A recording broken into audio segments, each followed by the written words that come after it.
Welcome to GOS Media. I'm Amber Renee. A senior in high school was wrestling with what he wanted to do when he grew up. One day, he pulled up to a traffic light, and as he sat waiting, his eyes fell upon a bumper sticker that read, "If you can read these words, thank a teacher." In an instant, he knew his career path. After 4 years of university and a fifth to gain a teaching certificate, he applied to several of the suburban schools and was rejected by all. Every rejection letter cited his lack of experience. So, for the next 5 years, he taught in rural schools.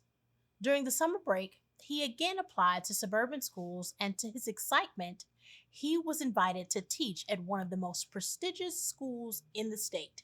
Of course, he arrived early to the orientation, and as he was reviewing his list of students, he noticed that next to every student was a number 100 or above. Wow, he thought, the school district obviously valued my experience. Why else would they give me the genius class?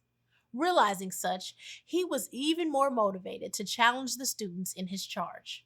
It wasn't easy. Seems some of the students didn't value the gift of such a high IQ. But he did not give up on them.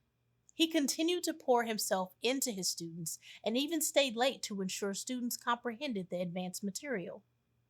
As the district announced that it was time to decide Teacher of the Year, he was certain he was a shoo-in.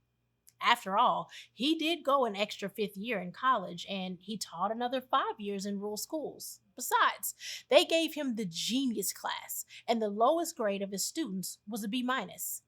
A week later, he was in the teacher's lounge when they announced the Teacher of the Year, and, well, it wasn't him.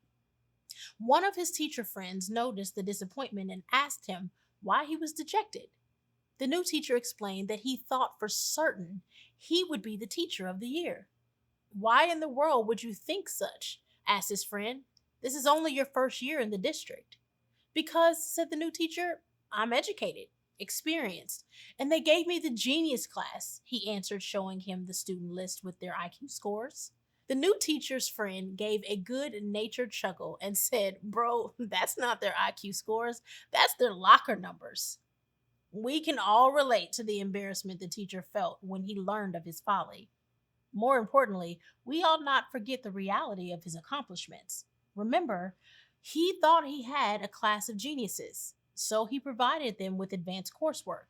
Not just putting the more difficult work before them, he invested his time and energy to push them to succeed. If you are currently wanting to see a friend or loved one obtain greater heights, then perhaps the push they need is for you to make certain that they know that they know that they know that they know that you truly, truly believe in them. Today's grain of sugar puts it this way: encouragement is like fertilizer, it makes things grow.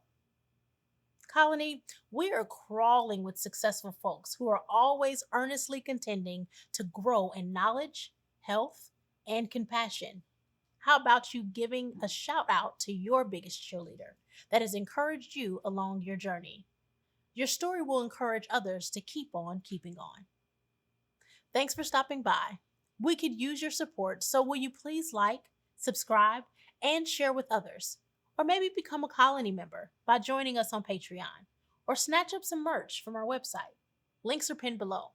Once again, thanks for tuning in to Grains of Sugar. I've been your host, Amber Renee.